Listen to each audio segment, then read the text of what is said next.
Good afternoon. I'm sorry about the delay. We were having some audio difficulties. So I want to say hello and welcome everyone to today's webinar. On behalf of the National Transit Institute, I welcome you and thank you for participating. The National Transit Institute develops, promotes, and delivers training and education programs for the public transit industry in the United States. Today's webinar is based on TCRP Synthesis 136, Contracting Fixed Route Bus Transit Service. We are pleased to have as our presenter today Dan Boyle, President of Dan Boyle Associates, Inc. Today's session will consist of Dan presenting his material, followed by a question and answer session at the end. You can participate in the discussion by using the chat pod that is located in the lower left-hand corner of your screen. I'll be monitoring that throughout, and I will save your questions so we can address them at the end. There probably isn't anything that I can answer in the middle unless it's an audio problem, and even then, we're in the middle of the webinar, so hopefully everyone's hearing me. If you haven't already printed out a copy of the presentation that was emailed to you, you can click on the handout document in the upper left corner where it says handouts up there, or you could copy and paste the link in the notes box. That's not clickable. You do have to copy and paste.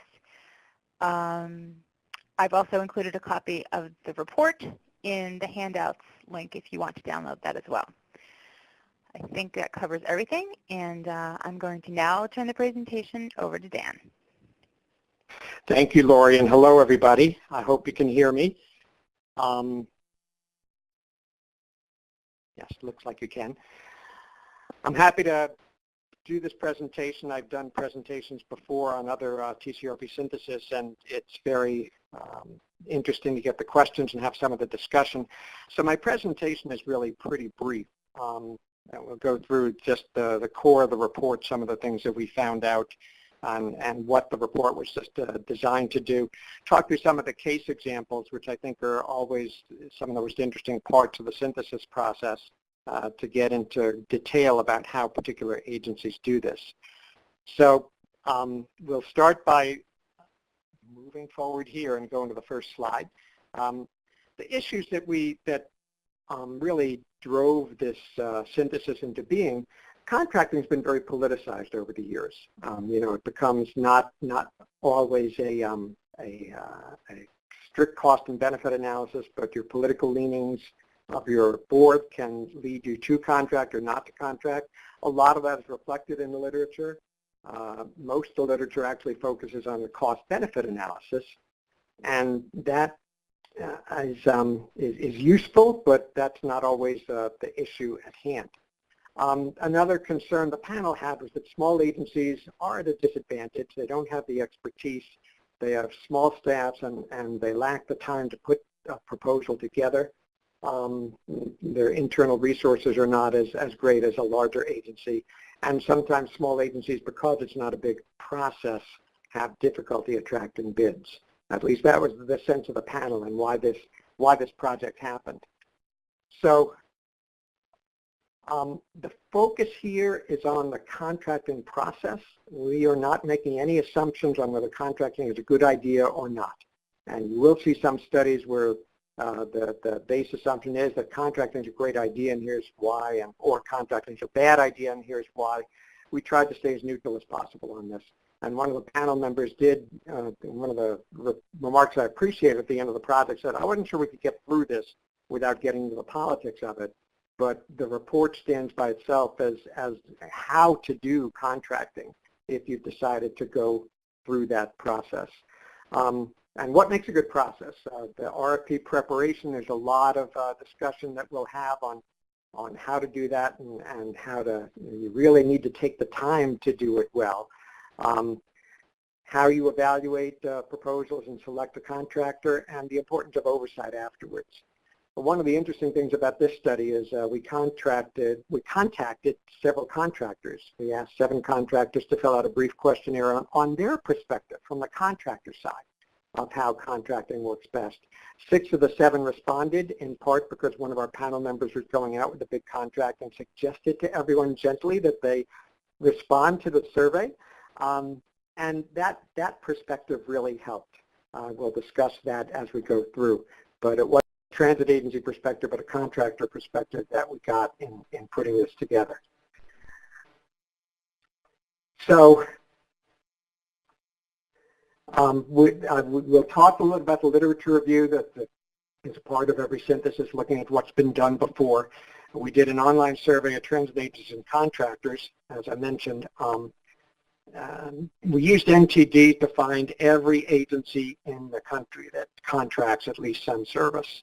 And I emailed them and asked them if they were interested in participating in the study. 45 agencies said, yes, we'd love to. 37 actually completed the survey, and we got 4 partially completed surveys. A lot of smaller agencies, as we'll discuss in a minute. Actually, I can discuss it now. We had about a third of a split between agencies that had 25 buses or fewer. That was about a third of the sample. Agencies with 25 to 99 peak buses were about a third of the sample. And larger agencies, which we called 100 or more peak buses, again, a third of those. So we got a much greater representation of smaller agencies than I've gotten in the past on TCRP projects, and I think that helped, particularly given the attention the panel wanted to give to the issues that small agencies face in contracting. We'll walk through some case examples as well.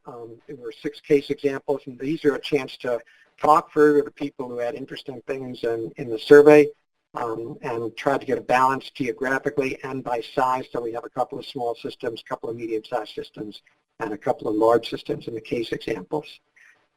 The literature review, I did a study years ago in 2001. It's TRB Special Report 258, looking at contracting, and a lot of the findings there were reflected elsewhere in the literature. The reason to contract is usually reduce costs to increase your flexibility. Reasons not to contract, you lose control. Those are perceptions you lose control over your service that's out on the street. There's different business models of contract, from just a pure management contract to contracting for services to just contracting everything out. The examples in this country in New Orleans and Long Island Bus are case examples of kind of a turnkey contracting approach where it's given to the contractor to do everything. There are obvious gradations here and there. We look at, you know, do you just contract operations? Do you contract maintenance? How much capital facilities do you require the contractor to bring? So there's a wide number of models of contracting. And the literature talked about giving some guidance. There were some other documents with how you do it, how you go about it, and that was helpful for this study.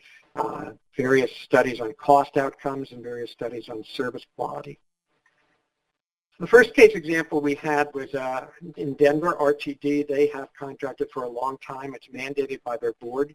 At the end, they said, even though it's mandated, at this point, we would still contract whether it was mandated or not. They contract part of their services, as many large agencies do. The smaller agencies, obviously, are more likely to contract all of their services. And they emphasize the relationship and being able to have honest discussions with your contractor. A lot of agencies struggle with that, as we'll see.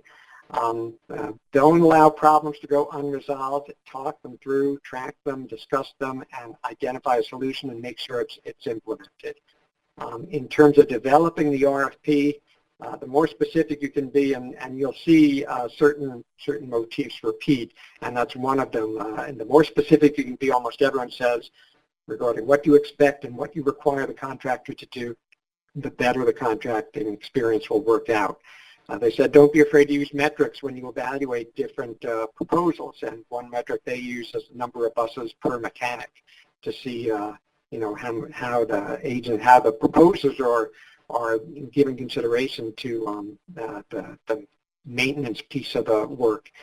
And finally, contractor success equals agency success. The agency will be successful, the contractor is successful. Many people do not know which services are contracted. That varies by agency. Here in San Diego, where I live, the 900 numbers are contracted services. I don't know if the public knows that, though. They're going to look at your contractor as your agency, and so you want the contractor to be successful because it'll reflect on the agency. Gwinnett County Transit is in Lawrenceville, Georgia, outside of Atlanta. The general manager there came from a contractor background. She'd worked with contractors before. She again stressed the clarity regarding expectations and rules as you put your RFP together. Be as clear as you can. And interestingly, the contractor said this as well. It's for the benefit of both that there's a lot of understanding about exactly what you're looking for. She suggested in putting together the RFP, you network with peers and contractors to review it and identify areas of risk. Many people reported that, in developing an RFP for the first time, they looked strongly at what their peers had done and take the best elements out of other RFPs. Talking to contractors ahead of time about it is a different idea that not so many people have done, but the sense is there's going to be areas that increase the risk. For example, if you require the contractor to pay for fuel, they don't know what fuel is going to be in 5 years or so, so they probably build in more cost in the eventuality that they're going to have to pay more for fuel. There are other areas where you might not even realize that you're introducing a risk to the contractor, and consequently they're going to come back and bid higher. So contractor review can help clarify some of the areas that might not be clear to them from their perspective, and also clarify areas where you may decide to turn that risk over to the contractor knowing that you're going to get a higher price, but it's good to know that ahead of time. And there are some times when you do that inadvertently, and it'd be nice if you knew that before you put out the RFP. Again, constant communication. The goals of the agency came up time and time again, having the contractor understand the goals and the culture of the agency. And, concerns come up, legitimate concerns come up from both sides through the course of the contract. They suggest when issues arise, make notes, because you're going to forget the next time you go to revise the RFP what happened in year one maybe. So, keep track of things that come up that you haven't made clear in this RFP. Many agencies that have done this over and over again have refined their RFP continuously to a point where they think it's really extremely clear to anybody. But that's a process that takes time.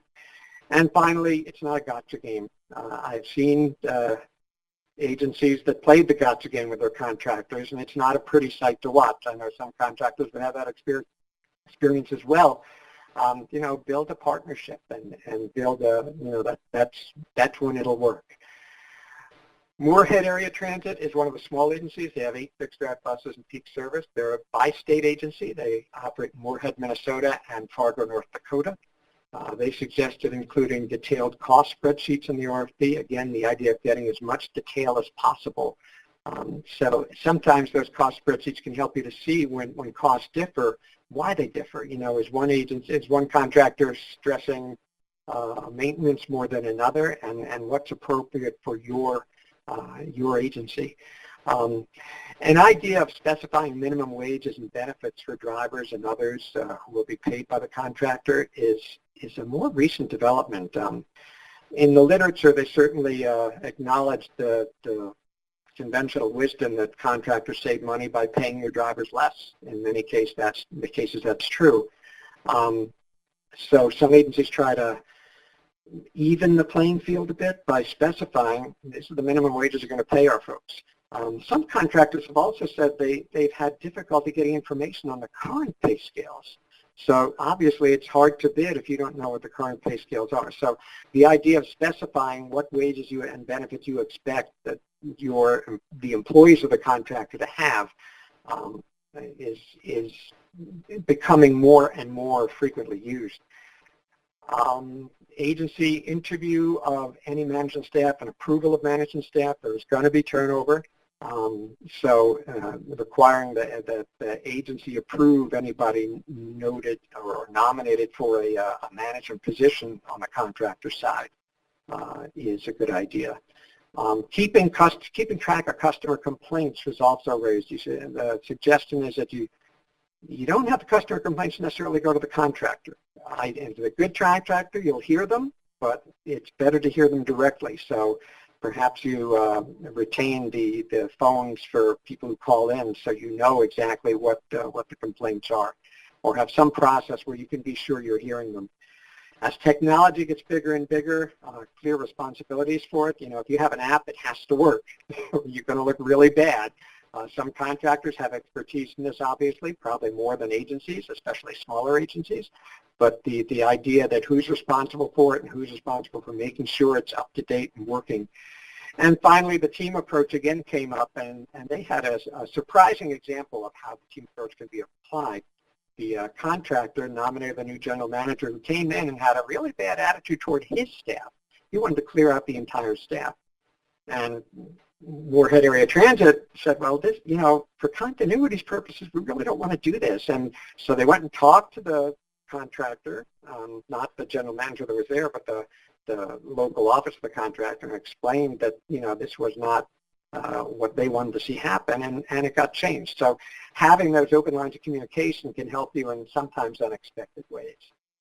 North County Transit District in Oceanside, California, just north of San Diego, they have recently gone to contracting, and they identify in the first point here what a good scope of work means, getting input internally from all your departments, even ones that you think might not be directly involved. They might have some important things to contribute.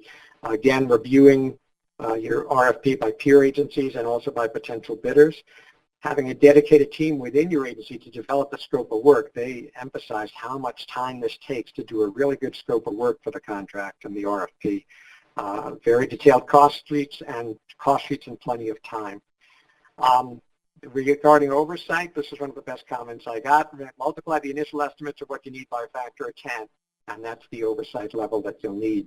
In the original study, TCRP Special Report 258, we found that a lot of agencies back in the early years did not gain all the savings they expected because they do have to have staff on to oversee the contractor.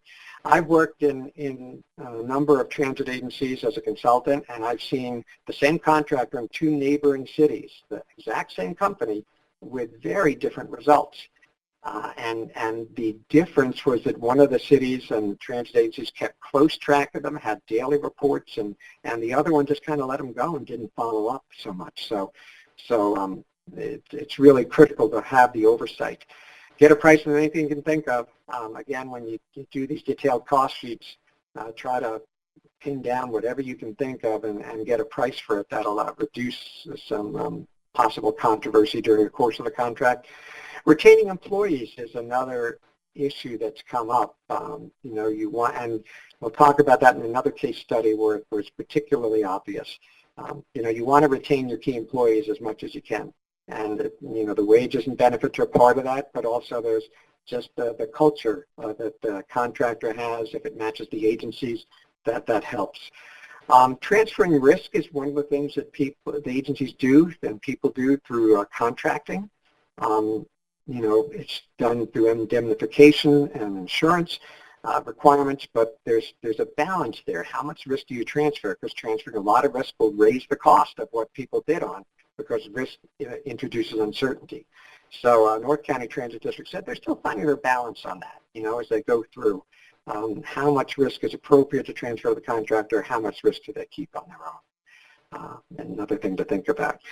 Petaluma Transit, a small transit agency in Northern California, kind of in the San Francisco Bay Area, the outskirts of the metropolitan area, noted the issues of wages and benefits in a small system in a large metropolitan area. If you're paying less than the bigger companies, and you're probably going to be, so there's always this concern, but you end up being their training ground. People will come get work with you, and then see once they're experienced operators and get a lot more work at the bigger agency, and they'll just move on to the bigger agency. In a sense, it's inescapable. Most smaller cities and smaller agencies, and even in the big metropolitan area, are probably going to pay less.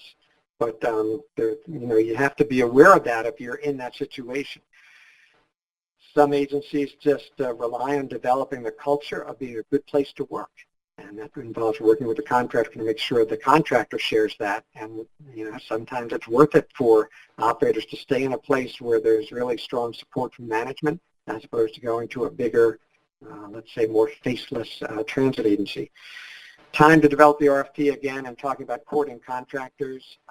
Go to conferences, give it a lot of advance notice. The contractor said we're more likely to bid if we get advance notice. If it's a tight time frame, we think that maybe you just want to go out to bid and you're going to hire your same contractor.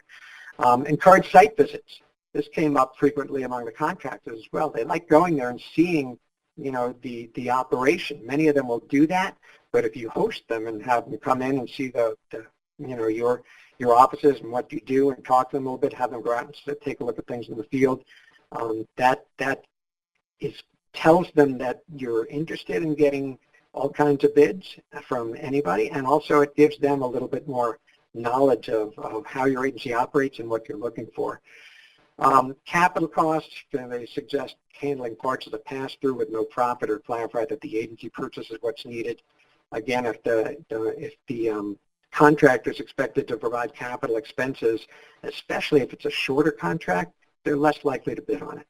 And finally, again, a consistent theme, commit to working with your contractor as problems arise, because they will. Potomac-Rappahannock was I think this is the final case example. And it's interesting, they've done this for a long time, but in the middle of the process, they changed general managers, and the new general manager has a slightly different approach. He came from the private sector and, is less concerned with rules and regulations about how the contractor works and more concerned with really tapping their expertise. Again, using peer RFPs comes up, tracking issues continuously, consistent communication, hold them responsible, but understand that some of the problems might be on your side. Note what issues come up and revise the next RFP. They have gotten to the point where they require the identical number of personnel by department, all proposals to even playing field. Again, this comes from having been through the contracting experience multiple times, and they have a pretty good sense of the personnel needs, and so they specify that in the RFP. And again, employee retention through a decent benefits and wage package, and hopefully building up a culture that makes them want to stay. So some general conclusions that we got from the study, not just the case examples, but the survey and the literature review. I was surprised on how much agreement there was between contractors and agency on the major elements of the contracting process. Both of them look for clarity. They want as clear a process as possible, and they want a fair approach to what happens. They want to get a fair shake. They want to be heard. The operators want to be heard, and the contractors also, and the agencies all they want to have that degree of communication. Trans agencies are generally pleased with their contracting efforts. The majority of large agencies were very pleased. It was very successful. It got a little less as you got down in size. The smaller agencies, 41%, I think, compared to, I think it was 85% of the large agencies said they were very pleased with the experience. The benefits to the agencies are much as we listed before. The limited liability is a new thing that's come up. I haven't seen so much before this study. But again, as costs rise, pensions have been an issue. Who's responsible for the employee pensions, and is there enough left over there? And so from the previous, it becomes a bigger issue in these days, I think. So limited liability is a definite benefit from the agency perspective. Again, the lack of control is a drawback. It's still, you have somebody else running your system, and if you've directly operated it, it becomes much harder to let go of that and say, okay, we don't. There is no, we can watch the operator, and that's why oversight is needed. There's difficulties with oversight when you have a limited staff, like many small agencies do. You don't have the people necessarily to go out and watch the system. With increased data availability, that becomes a little bit less of an issue, but still you do need that oversight. Some agencies have experienced poor performance by their contractors. They just haven't done what they said they would do. And some agencies report different cultures. Again, that goes back to is the way the contractor operates incongruent with the way the agency operates. One person made an interesting comment that, again, it was just one person, but they said the contractors are all becoming more and more alike. The larger contractors that you see on most projects. It used to be, a clearer difference between them. Some specialized in one area, some in another. And their sense, at least, was where the bids have come in, everybody looks more and more alike. I haven't seen that, but I don't sit and review proposals that often, so that was an interesting comment. The RFP process, again, clear as you can, as specific as you can, as detailed as you can, and it's going to take time to develop. Even if you're revising your current issue. Getting input from everybody internally and externally is only going to make the RFP better. And ways to level the playing field. The contractors, we asked them what encouraged them to bid and what would discourage them from bidding. And advance notice, the opportunity to network with contractors and the contractors coming to visit you, detailed personnel requirements and minimum wage levels, and minimal capital expense will all encourage the contractors to bid. And these are good things. You want to get more bid. This is the one graphic I have in here, and it's a little hard to see on my screen, but it's basically evaluation criteria and weights. We asked them for various evaluation criteria, and the black box, if it was green originally, looks black on the screen, is the median. So you see, for example, price, which is 1, 2, 3, 4, 5 over from the left. The median is 25%, but the range was from 10% to 80% of that was the evaluation criteria weight put on pricing. Contractors said if they see a large weight put on pricing, they're less likely to bid because they just feel they'll be undercut by someone. It'll be a waste of time. The other category on the right included a few of the things we hadn't asked specifically, evaluating the contractor team and references, things we didn't ask about in the survey. It just wound up in the other category. The smaller category, second from right, is the DBE requirements. That tends to be a much lower part of the criteria if it's in there at all. These medians were among agencies that indicated that they used one type of criteria. And we didn't include, if you didn't have it, we weren't including the median. So the medians don't add up to 100%. There was just a way to kind of try to picture the range and the importance that agencies specify. This table is a lot clearer in the report. The RFP process, again, tell them what they're going to be measured on and how. And some contractors said that they had a sense, even if the agency said that price was not a big factor, that eventually when the team got to discussing it, they were going to look at price. So they felt in some cases that they had been a little misled on how important price was. And again, that's just an observation from a couple of contractors. But they certainly thought, and agencies agreed, cost should only be one element in the evaluation. You should look at the value that's coming in. Again, clarity on the current or minimum wage levels. Now with some places having a working wage required, that's important to know. If you transition between contractors, and a minority of our respondents have done that, you're going to run into an issue with condition of vehicles. The older contractors are going to say these vehicles are fine. The newer contractors are going to say these vehicles are garbage. And a lot of agencies hire a third-party inspector to do that. Some of them have inspections throughout the course of the contract. So when they get to the end, if there is a transition, this doesn't become an issue. A couple of points of contention that I think are worth talking about. One is liquidated damages. Contractors understand the need for this. They'd like to see more incentives along with damages. And I think in the survey, about 2/3 of the agencies reported having liquidated damages as part of a contract. Only 1/3 had incentives. And they want a fair process for assessing liquidated damages. It goes back to the fact that there's some agencies that I have seen play gotcha with their contractor and, are white gloving them to find all kinds of things that may not be real issues. So the contractors understand that. They don't specifically like it. The agencies look at liquidated damages as just about the only means to maintain some control over the quality of service. A couple of quotes we have here. One, we want the service, not the money, but money's the surest way to get your attention. That's just a fact of life. The agency does not want to get money from the contractor. They want the service to be out there and be quality, but sometimes money's the only way to get the attention.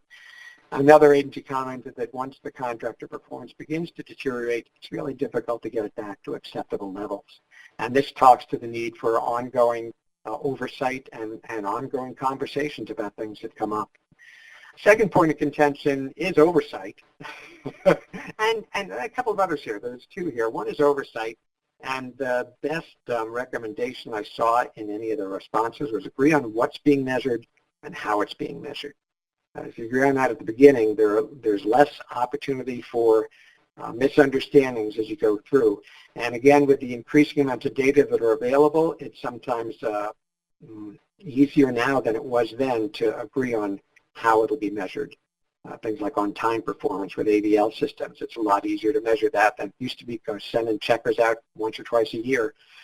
And an interesting issue was, what weight do you play on the local team proposed versus the corporate experience of the contractor? The local team is obviously important. These are the people you see day to day. But the corporate resources are also important. Some agencies feel that the contractors play a bait and switch game. And the contractors had a really interesting point that, especially if the procurement process goes on, it's really hard to keep qualified team together. If there's delays to the procurement process for whatever reason, the team that you saw in the proposal might not be the team that shows up at the interview, might not be the team that eventually, if you win the project, is managing the system. And it's important to remember those issues, So one agency recently said they went out and they didn't ask in the RFP about the local team whatsoever. They just said that they insisted on having the right to choose among candidates for general manager and the other managerial positions. And the contracting community in general supported that. They thought that was brilliant because they struggle with that, getting a local team together and then having changes. So it's an interesting point that I hadn't really thought about. So the agency final say, let's say they had they can veto anybody they don't like. The approval of all local management personnel is a way around that, and that might be something that becomes more common. The contractors wish in general that they would be judged on their reputation and not the specific people. There were also some concerns from the contractor about getting people who are qualified within the transit agency. I know I've sat on panels selecting teams among contractors to who's going to run the service, and people come in and propose a general manager with no transit experience, but with experience in a related field. The agency will usually say, well, we asked for someone with experience in transit, but this isn't it. You're not listening to us. But there are only so many people, so many good people in transit right now at any time to be managers. So it's an interesting back and forth. I think it's sometimes from an agency perspective, they feel it's a gamble to go with someone who doesn't know transit that well. But that's another issue that came up. So this is probably about all I want to say. The TCRP Synthesis is available online or through the handouts here. And if you have any further questions after today, I'm happy to answer questions on them. That's my email address here. Now, Lori, I think I'd like to turn it over for questions. Okay. Does anybody have any questions? If so, we'll give you a few minutes to start typing in the chat box, and I'll read them aloud in the order they come in. And there's some of you who are participating who are part of the project, either through being a case example or through answering the survey. And I just want to say I appreciate your time in doing this. The more responses we get, the better the TCRP synthesis will be eventually. So I really do appreciate you taking the time. We try to limit the length of the survey, but we don't always do a great job at that. So a question came in from Louise Woodworth. She wants to know what contractors participated in the surveys. Okay, give me a chance to look that up. I don't remember exactly who it was. I don't even know if I listed it here. Okay. I'm going from memory. So I might leave somebody out. First Transit, TransDev, or hold on a second. Give me an answer. Give me a minute to look that up because I'm forgetting some of them now. I'll get back to you. And if we have another question. Yeah. Okay, they're scrolling up now. Okay, I'll just read them to you. Sharon Pierenboom asks, did anyone mention contracting with a consultant to do the procurement? Yes, some people do that. And bring in someone knowledgeable. I have been invited to sit on panels to help an agency select a contractor. So that that is one way in which, again, along with running your RFP past contractors and peer agencies, having a consultant to look at it can also be very helpful. I think Kathy Rosa, I'm not sorry if I'm butchering anybody's name. Kathy was responding, I think, to Luis's question about the contractors, and I think she's saying that the attachment 2, which would be the report in the handout section, has the list in them if you want to download that and take a look, and then you don't. That was for Luis. Yeah, that's a good idea. It wasn't back somewhere. I don't remember exactly where. Let me see if I can find it quickly. Okay, well, here it is. It's on page 151. Okay, so I can tell you. Okay. First Transit, Keolis, McDonald Transit, RATP Development now, I think, MV Transportation, Ride Right, and TransDev all responded. One of them I got responses I got 7 surveys total. One of them, and I can't remember right offhand who it was, the CEO responded and the head of business development responded. Slightly different perspectives based on their position, so we kept both of them in. So there was only one contractor who did not respond. I can't offhand remember who that 7th contractor was we sent something to. But those are the 6 that's on page 151 of the report. Excellent. Great. The next question is from Joseph Thomas. That's an easy name. It says, vehicle condition has been an issue in 2 of our agencies' contractor transitions. If we do inspections during the course of contract, what frequency would be recommended? Annual or more or less frequent than that?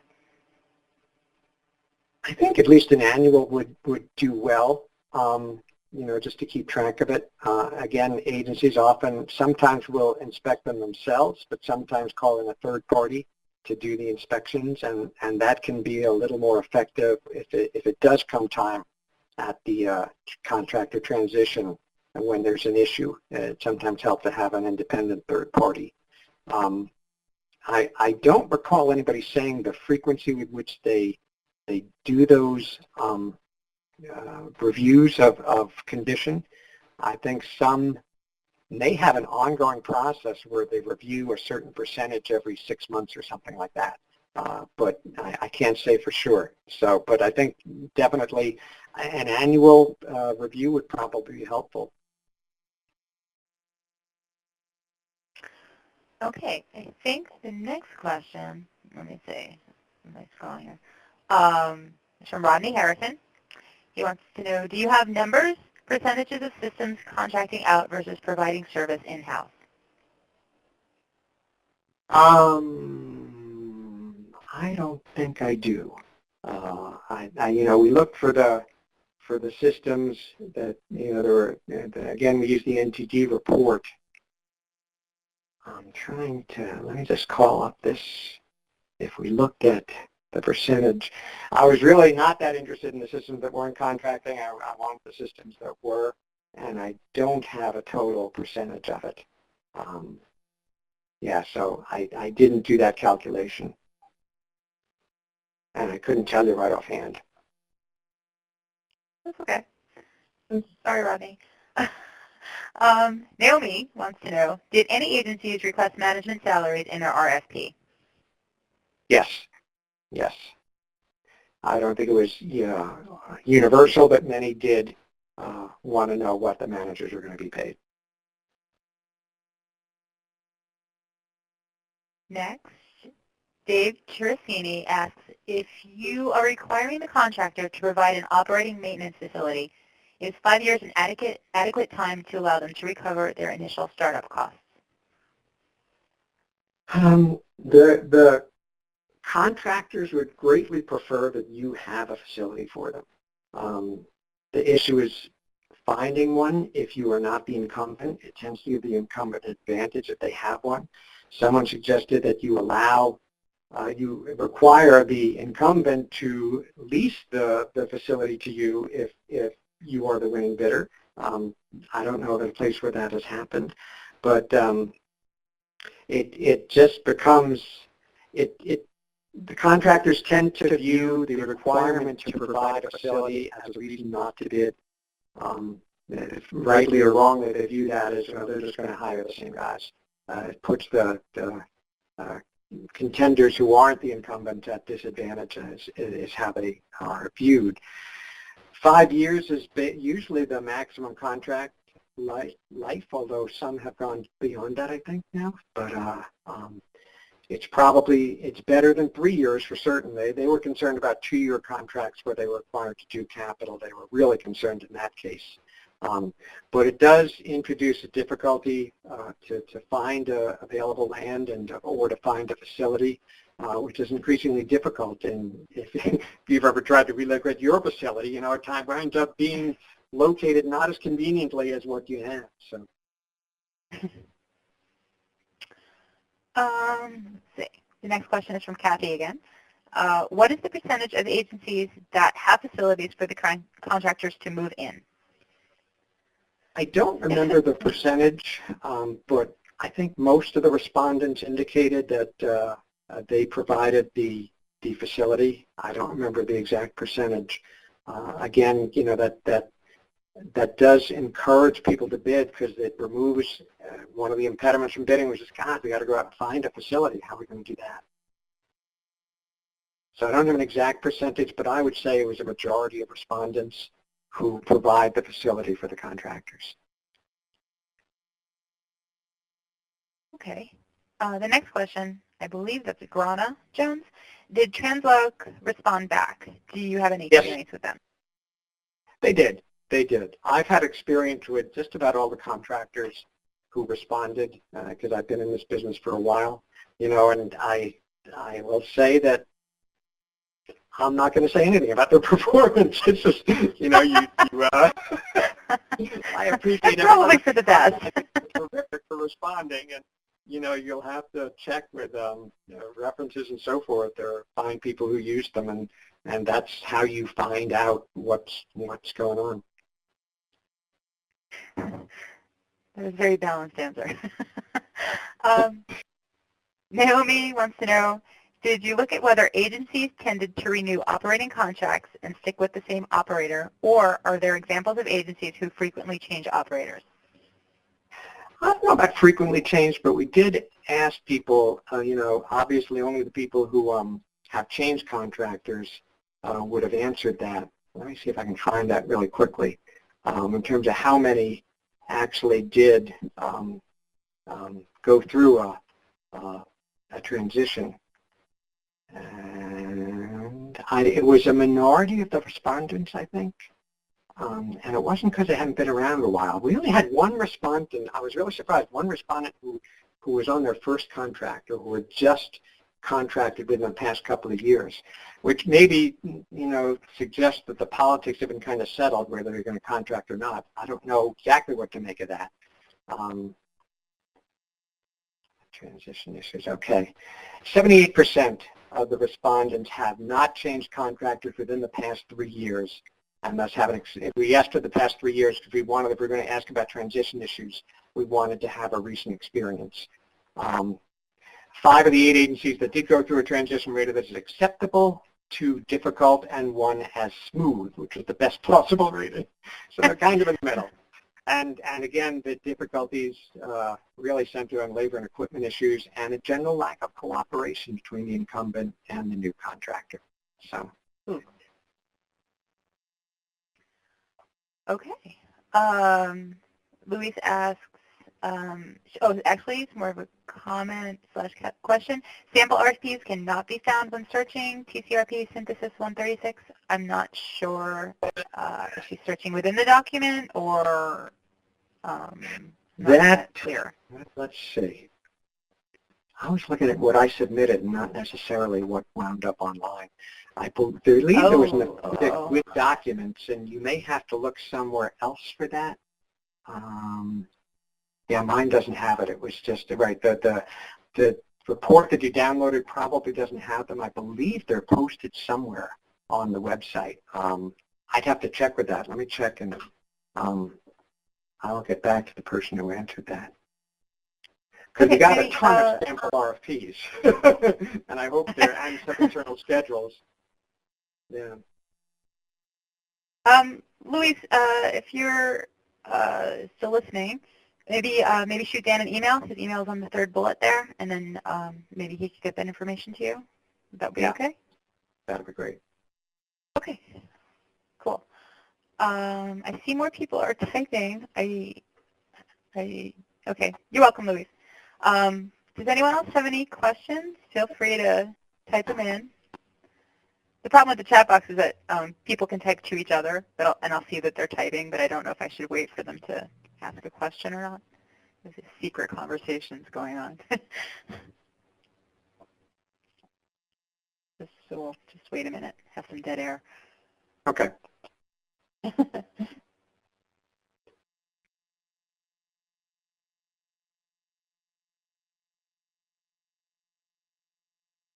Oh, okay, it was a long question from Dave Teresini.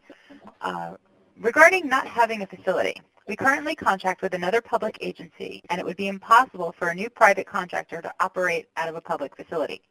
We want to move away from using a public agency as a contractor, as there is little incentive for them to save money, as we are obligated under state law to fully reimburse them. This may be a heavy lift. Any thoughts? That's, there are some agencies in your situation that you couldn't have a private contractor outside of their facility, so you would have to find a place for them, or there's no choice other than to ask them to find a facility location. It does make it harder, but I understand that question. I don't have any real guidance on that. Again, it's in this case that it's probably more acceptable for contractors to understand that, because it's not a case where a private contractor has a facility, that you're using a public facility, and I gather that by law a private contractor couldn't operate out of that. So in that case, it's not so much an advantage for the incumbent, especially if you're displeased with the incumbent. That's an interesting issue. I hadn't come across that before. That's a good question. I don't know if this is helping you very much, but it's just, when there's a private contractor with a facility, it tells the other private contractors, unless they can find a place really quickly, it's going to be difficult, an uphill battle to unseat them. In this situation where it's a public facility, but you're you want to move away from the public provider, that might be a little more acceptable to contractors. I don't know. It's hard to speak for them, but I think the concerns we heard about that did not cover this particular case.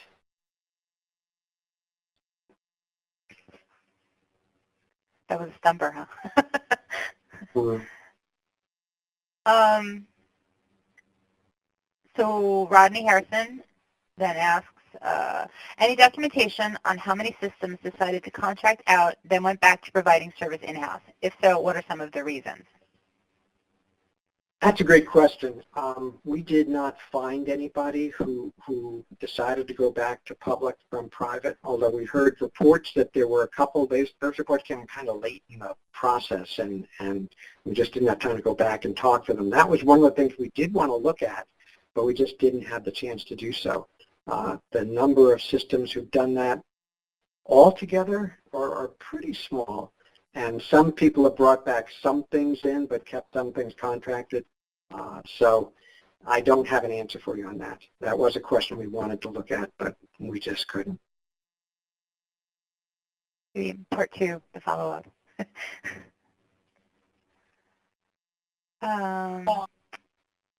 I don't see any more typing, so I'm going to put it out there one more time. If you have any questions, now's the time to start tapping away in the box. We'll wait a few more seconds. If not, Dan's email is up there. I'm sure he would be very happy to answer any of your questions if you want to ask him directly. I'll just wait a couple more seconds here. Doesn't look like anyone's typing. I want to say one of the cool things about doing the syntheses, and I've done a number of them, is to see what really goes on. They're intended to be snapshots of what's happening in the field today. It's not pure research. It's more like really a synthesis of what's happening today in transit on this particular issue. And I think especially the case examples are really useful because you tend to get locked into the way your agency does things, and it's hard to think outside the agency's experience sometimes. So I think it's really useful because they're short turnaround, so they're produced in a pretty timely fashion, and meaning the results will still be pretty valid, even though things are changing quickly in transit these days. But I find them, and I hear back from folks who've looked at them and said, yeah, this is really helpful for us to just get a sense of what other agencies do, and will that apply to us? Yeah, I get that sense that the synthesis reports are really popular too, more of a hands-on kind of thing than the other reports, which can be a little more academic. Yeah, and the big reports are good. The regular, not the synthesis reports, but the regular TCRP reports have a wealth of information in them. But the syntheses are really geared toward quicker turnaround a little bit and just a snapshot of what's going on today. So that there is a literature review to give you some background, but I think that's really valuable because when in an older synthesis on bus stops, we got into the near side versus far side dispute, which I don't want to get into today. If anybody's people are very passionate about that, but it seemed like the answer to whether you're a near side or a far side person is what the agency you first worked for did, or what the agency you grew up riding did. Your first experience with that, that's the way it should be. So it's helpful sometimes to get other perspectives. I agree completely. Becky wrote, are there prevailing wage concerns? Yes, this is an issue that we touched upon there, and especially the bunch of the case example people brought it up. Again, the literature states that some of the savings that contractors or private operations do from public operations, the wages and benefits are lower. So many agencies have begun to require a certain minimum wage for particular jobs to try to kind of even the field and weed out the low-cost bidders who are going to come in and not really be able to operate in that cost they provided. The contractors are concerned about this too, and that's why they want information on what the levels are. Many cities are putting in prevailing working wage levels, and obviously if the agency is in that city, they're going to have to abide by those. So I think this is becoming a bigger issue. Agencies are concerned that they might get lowball bids, that the contractor really is cutting corners to win the job and then isn't going to be able to do it. Most reputable contractors don't do that, but the contractors themselves worry about that. And so I think it's very helpful to make it clear in your RFP if you have a minimum wage level, or at the very least, what your operators and the other folks who will be under the control of the contractor are getting paid now. That will encourage people. It makes the process a little more transparent, and they know what they're bidding on. Great. Joel Sam asks, what are the TCRP findings thus far on public-private partnerships and capital budget allocation in terms of value gains on capital employed over an asset's life cycle? I think that's a little bit beyond this study. There are other TCRP projects that look at public-private partnerships. So I really wouldn't want to hazard a guess to the answer to that. Fair enough. So we had those two last questions trickling in. I noticed the participant number is starting to head downward. So I'm offering one last chance to get in your questions. I always feel like I should play the Jeopardy music at this point. Cue that up. Cue that up one time. Surprise everybody. I'll work on that. Yeah, next time Okay. we'll have a final Jeopardy answer and see what people can do. To make sure everyone's been paying attention. We'll have to get somebody to put up some prize money. Okay, going once, going twice. No one is typing. Dan, do you have anything else you want to add before I say goodbye to everybody? No, I think that just, that the summary that I gave, again, there's a lot more detail in the report, but the congruence between what the agencies want and what the contractors want was really striking to me. There's more areas of agreement than disagreement. Obviously there's going to be issues about money, but it's just very, they both want a transparent process. They want to understand what the agency is looking for, what the contractor has to offer. There was much more agreement than I thought there would be. So that's encouraging, I guess. Okay, we're going to wrap it up. I want to thank everyone for participating in this afternoon's webinar, and thank you for your patience while we got the audio situation squared away. I've had well, there was supposed to be a webinar last week, and I had audio issues, so they seem to be carrying over, and I hope we're done with that now. But, technology, what are you going to do? A special thank you to Dan for your very informative presentation. A reminder to everybody, you will be receiving an invitation with a link to fill out an evaluation for this webinar. Auntie, I greatly appreciate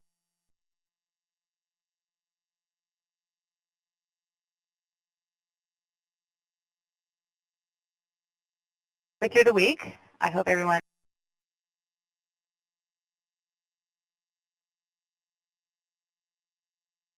Thanks, Dan. Thank you, everyone, especially those of you who participated in the survey originally. I appreciate your being here today. Great. Thanks. Bye.